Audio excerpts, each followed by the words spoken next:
Salah satu kewenangan KPK dalam bidang penindakan adalah melaksanakan penetapan hakim dan putusan pengadilan yang berkekuatan hukum yang tetap. Hal itu dilakukan melalui pengelolaan barang sitaan dan rampasan yang diperoleh dari hasil tindak pidana korupsi yang ditangani oleh KPK sendiri.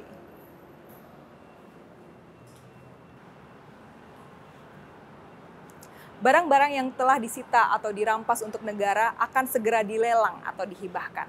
Lalu seperti apa terobosan yang dilakukan KPK untuk memaksimalkan pemanfaatan barang rampasan dengan mekanisme hibah?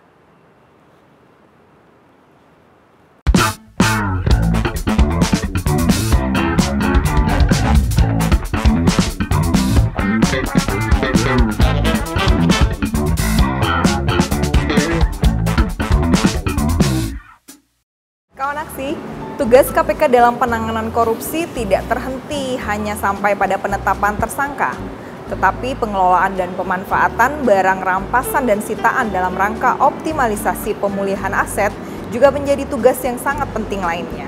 Lalu bagaimana pengelolaan dan pemanfaatan barang-barang tersebut di KPK?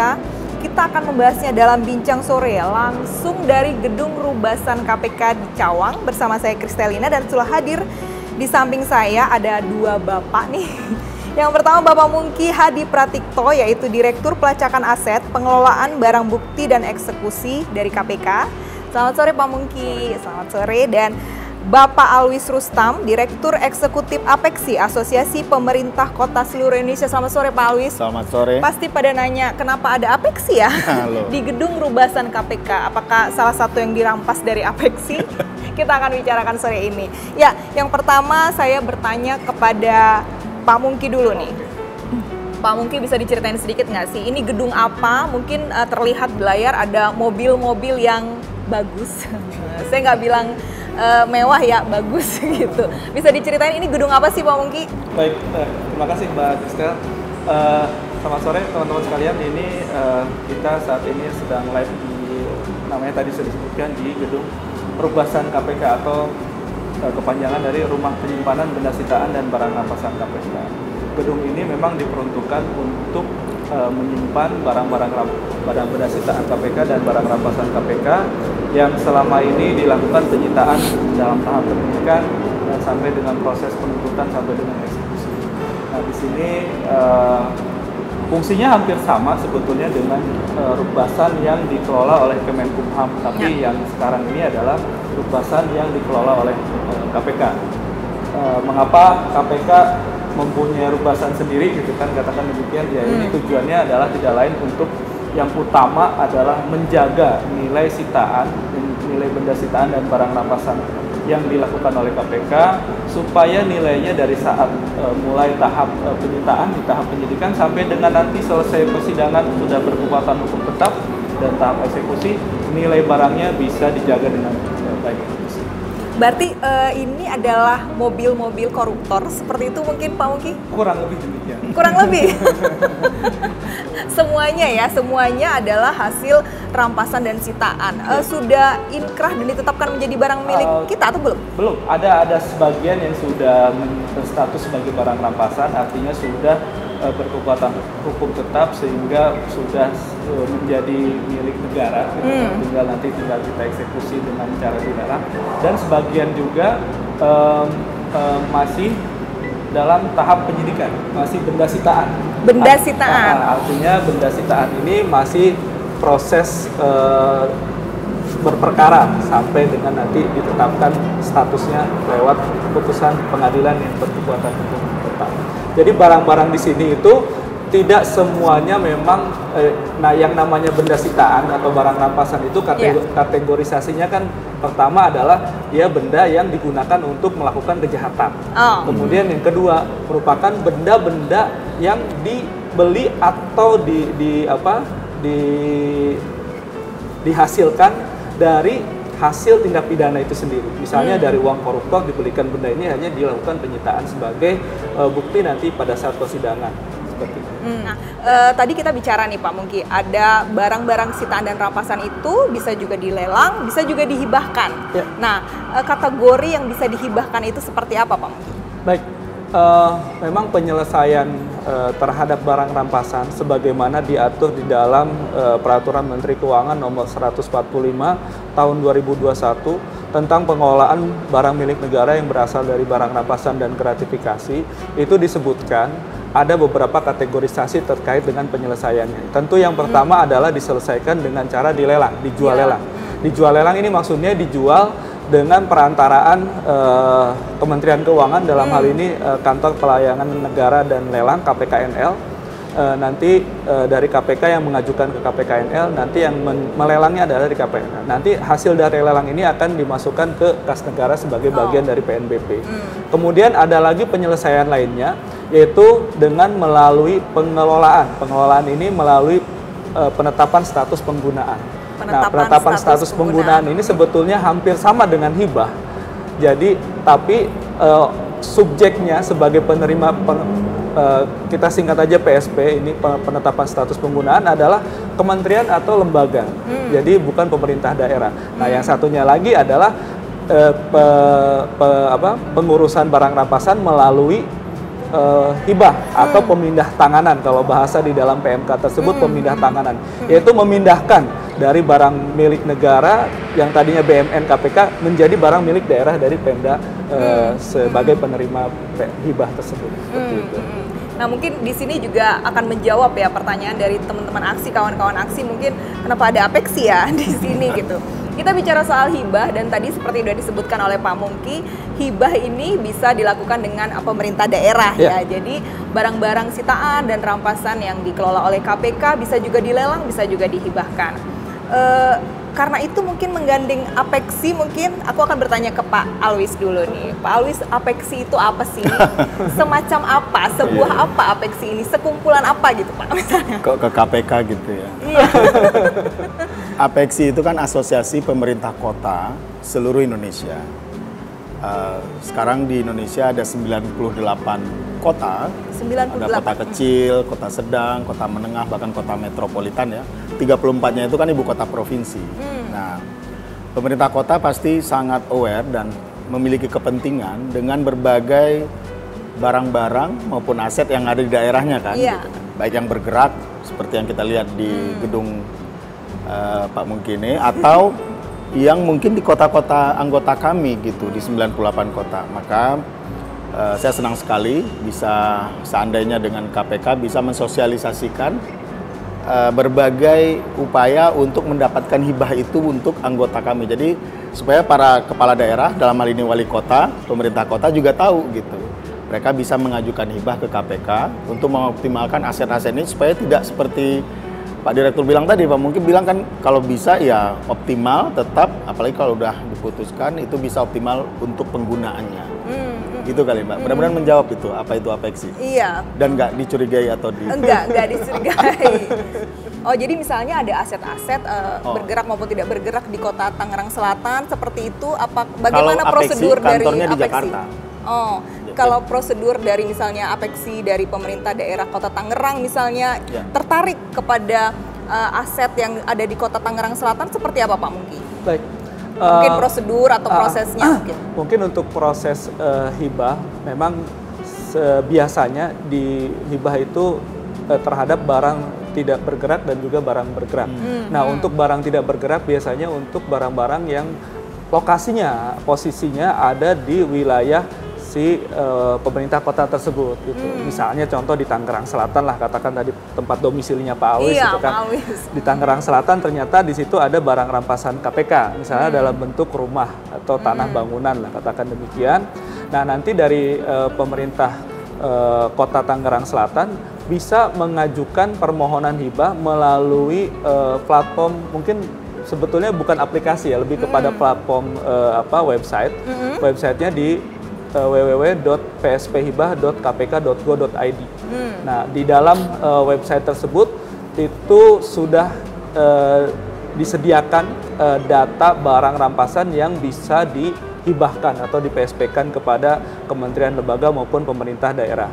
Nah, nanti di sana makanya kita menggandeng apeksi ini adalah salah satu tujuannya untuk menyebarluaskan informasi dan juga nanti akan mengumpulkan data dari masing-masing pemerintah kota, anggota apeksi, akan mengirimkan data-data sebagai pengguna website tersebut. Karena website kami ini memang dikatakan disebarluaskan tapi terbatas. Nah, terbatas nih hanya untuk pemerintah daerah, pemerintah kota, kementerian, lembaga, sehingga kita menggandeng beberapa asosiasi termasuk Apexi untuk menyebarluaskan kepada anggotanya. Nah, nanti dari Apexi akan menyetorkan nama-nama, username dan passwordnya yang akan menggunakan layanan website tersebut. Karena yang tidak berwenang, semua yang berwenang. karena tidak semua bisa mengakses tersebut tanpa mendaftarkan lewat Apexi. Nanti Apexi akan menyerahkan data tersebut ke kami approval, kemudian nanti dari masing-masing itu sudah bisa langsung masuk ke dalam web tersebut. Banyak yang rahasia atau seperti apa nih kok? Sebetulnya terbatas? bukan rahasia ya, lebih kepada untuk apa ya? Ini karena memang nih penggunanya kan terbatas, tidak untuk masyarakat umum semua, tapi lebih kepada lembaga untuk tepat guna kali ya. Nah, lebih ke tepat gunanya.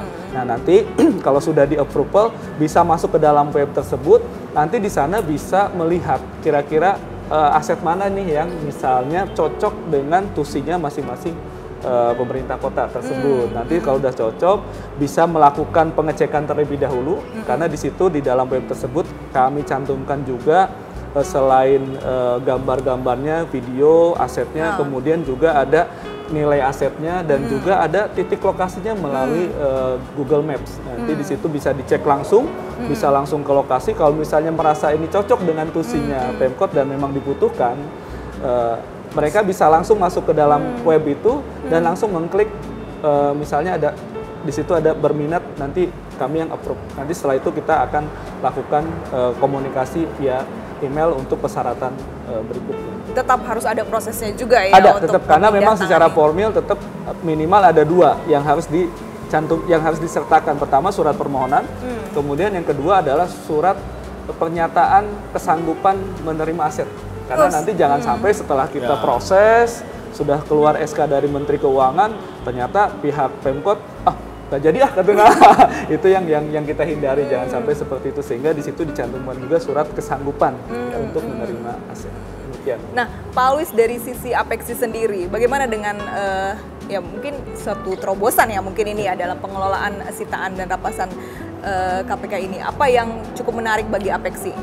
Banyak ya. Kalau dari sisi Apexi pertama, ini kan bukan hanya yang bergerak ya, yang kita lihat sekarang, tapi yang tidak bergerak, kami yakin yang luar biasa dari mungkin tadi kan ketika ada satu channel informasi, lokasi misalnya, itu kan saya yakin harta rampasan itu pasti di posisi yang strategis, kemudian sangat bisa dioptimalkan oleh pemerintah kota. Apalagi di Apexi sekarang sangat relate nih bagaimana berbagai lahan-lahan tidur yang tidak enak dilihat dari segi pemandangan kota itu bisa dioptimalkan menjadi hub tempat komunitas kreatif, anak muda gitu ya, sehingga kekinian banget loh itu Pak. Betul, jadi sekarang Pemkot juga atau wali kota juga aware, bahkan mereka cari aset mereka yang sekarang tidur gitu.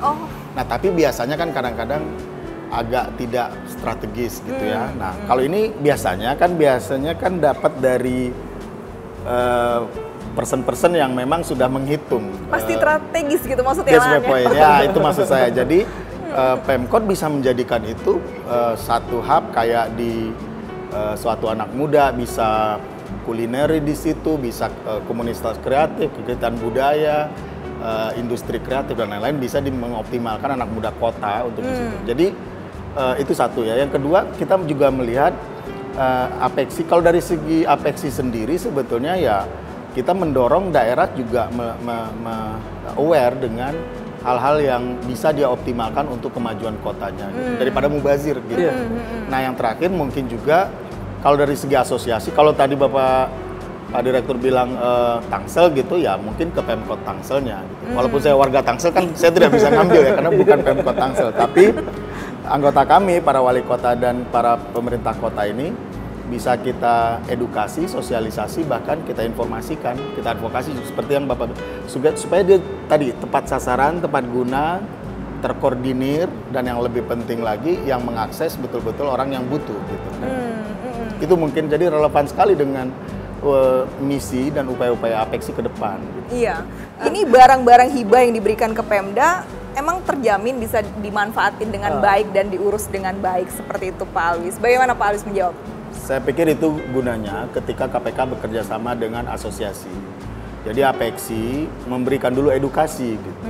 Ini bukan persoalan hanya taking profit ataupun benefit, tapi juga sesuatu misi bagaimana yang tadi relate dengan misi dari si kotanya juga gitu.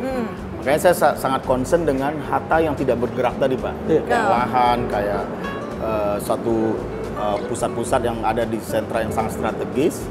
Itu kan pasti digunakan oleh wali kota. Ketika dia berjuang dan mendapatkan hibah dari KPK, pasti ada lanjutan. Apalagi tadi ada surat kesediaan untuk dia lebih bertanggung jawab untuk penerima kesanggupan tadi. Nah, itu yang pertama. Yang kedua, kalaupun harta yang bergerak gitu, saya yakin effort mereka itu sudah satu, pasti Pak Walinya ini akan meminta satu aparatur ataupun staf di mereka yang memang di bidangnya, berwenang maksudnya. Begitu dia sudah melakukan upaya-upaya mengajukan apa segala macam, itu kan menjadi terbuka bahwa ini akan digunakan seoptimal mungkin untuk kelancaran dan operasional pemerintah kota. Gitu. Itu mungkin ya. Kalau dia lelang pun sekalipun, misalnya suatu, itu pun sudah melalui edukasi oleh Apexi. Nanti tentu kita minta teman-teman dari KPK yang menjelaskan gitu. Jadi tidak hanya, jangan lihat hanya di hibah dan lelangnya saja, tapi kalau kami sih lebih ke advokasi kebijakannya, capacity building atau edukasi juga. Dan yang terakhir kemanfaatan yang jangka panjang sesuai misi kota masing-masing. Berarti kekhawatiran mungkin si penanya bahwa malah tidak dimanfaatkan dengan baik, Pemkot, pasti tidak ya Pak ya, karena dari Apexi akan mengedukasi terlebih dahulu. Jadi effortnya itu saya membayangkan upaya-upaya mereka memperjuangkan untuk dapat itu pasti akan memberikan satu mandatori atau tanggung jawab tersendiri ketika itu harus digunakan. Iya, nah dari KPK sendiri Pak Mungki, misalnya udah hibah nih tadi, udah sanggup, lalu sudah serah terima ya penetapan dan lain. Apakah ada nanti setelah itu tindak lanjutnya misalnya ngecek diapain sih gitu, atau udah selesai bye-bye, goodbye gitu, gimana sih Pak? Iya, tentu dari KPK juga kami ada mekanisme namanya monitoring. Jadi mekanisme monitoring ini kami lakukan setahun setelah barang tersebut diserah terimakan. Jadi misalnya diserah terimakan di bulan September tahun 2022, nah bulan September 2023 kami wajib melakukan monitoring. Kami akan mengecek, mengecek ke pemerintah kota misalnya sebagai penerima hibah, bagaimana sih asetnya, apakah sudah dimanfaatkan atau belum sesuai dengan permintaan. Karena pada saat permintaan mereka mengajukan, kami meminta aset ini untuk digunakan misalnya gedung perkantoran. Apakah sudah sesuai atau belum? Kita akan ngecek ke lapangan. Kemudian yang kedua, apakah barang tersebut sudah dimasukkan ke dalam BMD-nya pemerintah kota tersebut? Karena dari BMN KPK kan tentu sudah dicoret ya. Sudah begitu selesai berita acara serah terima, itu langsung kita coret, keluarkan, sehingga harusnya kan sudah masuk ke dalam BMD-nya pemerintah kota. Dalam hal ini kita konteksnya pemerintah kota ya. Kita akan cek di sistemnya apakah sudah masuk atau belum. Kemudian yang ketiga, tentu dalam pengelolaan ini kan tidak selamanya mulus. Artinya ada kendala-kendala tertentu, misalnya dalam hal balik nama, atau dalam hal adanya hutang pajak dan lain sebagainya. Itu kewajiban kami untuk membantu, seperti itu. Jadi kami juga sudah lakukan di beberapa pemerintah kabupaten, pemerintah kota penerima hibah dari kami. Jadi ada kesulitan, misalnya kesulitan balik nama karena dokumennya kurang lengkap, karena tidak selamanya memang barang rampasan dokumennya lengkap. Kita bantu fasilitasi ke BPN, dan alhamdulillah selama ini tidak ada masalah, kita bisa bantu seperti itu. Itu menjawab juga tuh Mbak, transparansi tadi, bagaimana supaya Pemkot, pertanyaan tadi itu, karena mekanismenya sudah bagus dari KPK, ya pasti yang tidak diminta saja oleh KPK. Pasti kalau teman-teman di Pemkot kan sekarang juga ngeri lah sama KPK kan. Pasti nggak main-main, udah minta ke KPK masa nggak digunakan. Untuk menjawab pertanyaan. Mana dimonitor terus lagi ya.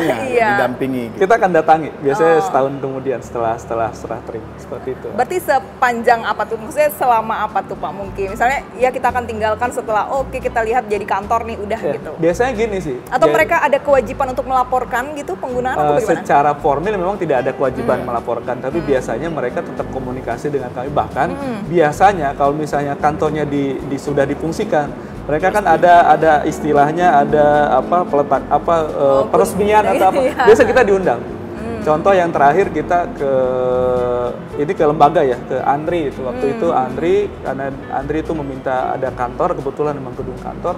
Pada saat peresmian kita diundang, pimpinan kita diundang ke sana untuk ikut menyaksikan peresmian kantor tersebut. Artinya memang sejauh mana sih KPK sampai sebetulnya kami akan bantu sampai dengan barang tersebut betul-betul bisa sudah daya gunakan. Artinya tidak ada alasan lagi Mbak kalau itu tidak digunakan gitu loh.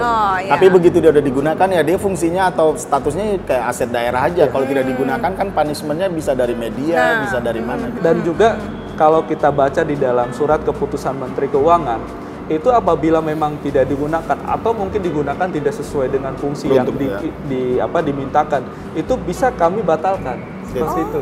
Di dalam SK Menteri Keuangan seperti itu. Artinya memang ya itu tadi menyambung dari Pak Awis, memang Pemkot ya harus benar-benar sesuai dengan apa yang dia ingin, tidak sekedar hanya menambah value, tidak hanya sekedar rebut-rebutan yang penting kan asetnya banyak loh, enggak seperti, tapi harus tetap tepat guna dengan apa yang menjadi tusinya masing-masing seperti itu. Nah ini sejalan sebenarnya dengan pertanyaan selanjutnya ya dari Pak Kurniawan. Oh jauh nih, saya dari Pemkot Sungai Penuh katanya. Ke Pak Alwis dulu mungkin ini. Apakah penerimaan hibah hasil sitaan ini bisa mengacu pada Permendagri nomor 19 tahun 2016? Ini soal pedoman pengelolaan barang milik daerah, Pak Alwis. Ya. Kalau menurut saya ini akhirnya relevan. Begitu terjadi serah terima dan transfer aset, apalagi pasti prosesnya smooth. Nanti Pemkot Sungai Penuh setelah dia menerima itu tentu statusnya akan sama gitu. Nah, itu udah ada regulasinya pasti bagaimana aset-aset daerah itu digunakan. Kalau untuk keuntungan kelompok atau pribadi pasti bisa dipersoalkan gitu. Secara hukum biasa saja sebetulnya.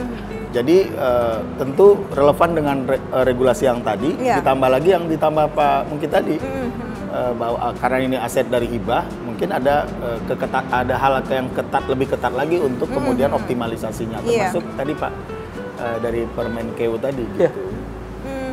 Iya, makanya tadi Pak Mungki juga sudah menyatakan sih bahwa setelah serah terima ini harusnya memang dicatat menjadi barang milik daerah kan ya. Dan tentunya ini akan sesuai dan mengacu kepada Permendagri yang nomor 19 ini tentang pengelolaan barang milik daerah. Begitu ya Pak Alwis ya ini ya. Karena kita lihat di belakang ini ya, kalau mobilnya merek tertentu aja udah mahal biasanya biaya perawatannya katanya. Ini bagaimana pengelolaan dan perawatan barang-barang di KPK ini? Apakah sepadan Pak nanti misalnya dengan hasil lelangnya gitu? Mungkin barang-barang ini untuk ngebersihinnya juga susah kali ya gitu. Atau gimana Pak? Mungkin bisa diceritakan. Baik, terima kasih. Pertanyaan yang sangat sulit sebetulnya. Jadi memang untuk pengelolaan benda sitaan dan barang rampasan memang di direktorat kami ya, Direktorat Labuksi kita sebutnya singkatannya. Jadi memang salah satu tugas utamanya adalah memang menjaga nilai aset supaya kalaupun ya namanya aset barang bergerak itu sangat sunatullah lah, pasti akan menurun. Turun setiap tahun kalau hasil penelitian kurang lebih 10-15%. Itu sangat-sangat biasa. Nah, kita menjaga jangan sampai penurunannya lebih dari itu. Misalnya sampai 20%, 30%, bahkan lebih dari itu. Nah, itu salah satu tugas. Memang untuk menjaga nilai aset ini terutama barang-barang mewah ya. Kendaraan-kendaraan mewah seperti di belakang saya ini itu memang cukup lumayan gitu ya. Cukup lumayan, tapi kami memang katakan memang dianggarkan untuk melakukan perawatan terhadap benda sitaan dan barang rampasan dengan tujuan tadi untuk menjaga nilai. Dan bagaimana sih Pak, nanti sepadan nggak sih? Nah ini supaya sepadan ya kita jaga gitu kan, jaga dengan baik. Dan ada lagi mekanisme lain yang sekarang sudah diberikan kepada KPK. Jadi KPK sudah diberikan peraturan pemerintah nomor 105 tahun 2020 tentang lelang benda sitaan KPK. Artinya sebelum benda itu berkekuatan hukum tetap, boleh kita langsung lelang dulu. Tapi ada syaratnya memang, tidak semua benda sitaan bisa langsung kita lelang. Syaratnya yang pertama adalah barang tersebut mempunyai biaya perawatan yang tinggi. Salah contohnya satunya apa nih? Nah, contohnya yang pernah kita lakukan justru dulu adalah terhadap sapi. Sapi. Keren kan? KPK punya benda sitaan sapi loh. Jadi itu dari salah satu kepala daerah di daerah Jawa Barat. Itu ada barang bukti berupa sapi. Sapinya memang bukan sapi biasa, sapi limosin. Sapi limosin ini kan harganya Bupati lumayan. wali kota tadi? Bupati, Pak. Oh. aman. Aman. Sapi limosin loh. Sapi limosin. Jadi karena kategorisasinya termasuk memang barang yang mudah rusak dan juga biaya perawatan tinggi. Karena untuk biaya sapi limosin ini per minggunya aja jutaan gitu. Betul. Karena dia harganya kan di atas 100 juta biasanya, di atas ratusan juta. Nah itu kita lakukan mekanisme mengenai melakukan pelelangan pada saat masih dalam status benda sitaan. Kalau pada umumnya kan bisa dilelang kalau statusnya sudah barang rampasan. Ini masih sitaan bisa dilakukan pelelang. Nah itu salah satunya untuk menjaga supaya worth it nantinya bahwa pemerintah negara bisa dapat lebih maksimal dari barang rampasan dengan mengurangi biaya pemeliharaan. Kita lakukan pelelangan pada saat masih tahap penyitaan. Dan tentu tadi syaratnya pertama itu dia biaya perawatannya tinggi, mudah rusak dan barang berbahaya. Kalau berbahaya sih dan saya kira benda hidup ya mungkin ya. Enggak harus. Ini mobil-mobil mewah kan termasuk kategorisasi dia biaya perawatan tinggi. Iya. Itu bisa Kalau kita ini lakukan. barang bergerak. Kalau sapi tadi bergerak banget. Ada banget ya. Dari rumput. Barang yang cair, suka kemana-mana ya Iya, sapi iya. tadi ya. Iya. Nah, Pak mungkin bisa diceritain sedikit saja bahwa aplikasi PSP Hibah ini apakah segampang melihat misalnya kita mau beli barang seperti itu Pak? Sudah rinci sekali nggak sih Pak isinya? Baik, aplikasi PSP Hibah sebagaimana tadi sudah dijelaskan memang kita dalam bayangan kita ya, kita ingin mencontoh platform pasar digital market ya. Mungkin seperti, saya tidak perlu menyebutkan nama lah. Iya. Toko titik-titik gitu kan. Atau Biasanya buka inisial, kalau KPK pakai inisial. inisial. Nama startupnya enggak. Kurang lebih seperti itulah. Jadi diupayakan memang user friendly, kemudian juga dari sisi prosesnya mudah, sehingga ya tujuan kami kan untuk memudahkan. Jangan sampai dengan adanya aplikasi ini malah makin bingung ini apa sih maksudnya ini harus kemana lagi seperti itu. Kurang lebih seperti itu. Berarti kalau mau lihat-lihat bisa username dan akunnya bisa dimintakan juga ya Pak ya, Bisa. karena memang tidak semua orang bisa melihat. Nanti lewat Apeksi gitu. Nanti Kalau lewat Buat Apeksi Pemkot, buat Pemkot ya, jangan sampai semua pemerintah daerah, ratusan pemerintah provinsi kabupaten, untuk 98 pemerintah kota. Jika masih kesulitan, nanti ada tim kami yang juga support. Bisa melalui Pak Alwis setelah ya, diedukasi juga oleh tim Pak. Setelah diedukasi ya. Oke. Nah, ini pertanyaan terakhir nih sebelum kita closing statement ke Pak Mungki ya. Baik. Pak Mungki tadi disebutkan ada barang rampasan atau sitaan yang bisa dihapuskan. Mungkin bisa agak sedikit dirinci atau dijelaskan yang seperti apa ini dan nanti mau diapain nih kalau udah dihapusin gitu? Baik, yang maksud dihapuskan ini memang yang kondisinya sudah rusak berat sama sekali lah, gitu. Tidak bisa dimanfaatkan. Karena sebetulnya kan misalnya barang bergerak, kalaupun misalnya masih bisa dimanfaatkan, kita ada namanya lelang scrap. Lelang scrap itu lelang, jadi dihitung kayak barang rongsokan. Itu masih bisa dimanfaatkan. Nah, kalau yang dihapuskan ini memang sudah sama sekali nggak bisa dimanfaatkan. Pada saat disita itu memang sudah rusak atau memang dalam pengelolaannya rusak? Itu banyak faktor sih. Nggak mesti pada saat disita, bisa juga karena depresiasi harga, juga karena proses yang lama. Nah itulah dulu yang juga salah satu penyebabnya adalah belum optimalnya dalam pengelolaannya. Karena dulu kita kan belum punya gedung yang representatif lah untuk melakukan pengelolaan. Salah satunya. Berarti memang sudah tidak bisa diselamatkan lagi, bahkan malah lebih besar effort nanti daripada nilainya sendiri ya. Kita udah sampai di akhir nih ternyata Pak Alwis dan Pak Mungki. Tidak terasa saya perlu closing statementnya. Mungkin dari Pak Alwis dulu, closing statement dari Apeksi, bagaimana dengan kerjasama dalam pengelolaan hibah ini dan bagaimana manfaatnya mungkin buat teman-teman di Apeksi. Prinsipnya tentu sekretariat ataupun direktorat Apeksi sangat mendorong anggota Apeksi 98 pemerintah kota untuk mengoptimalkan apa-apa yang tidak produktif. Baik di kotanya masing-masing, aset kotanya masing-masing, apalagi ada aset rampasan KPK yang ada di kotanya.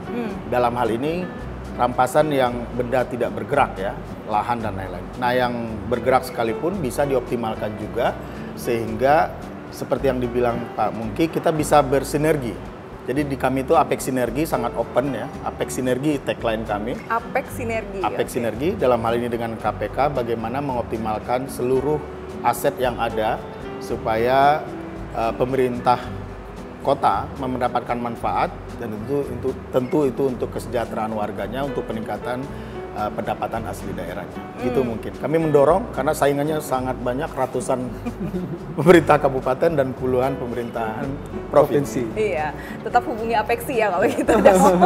Mungkin dari Pak Mungki, bagaimana harapannya terhadap salah satu terobosan ya ini dalam pengelolaan hibah?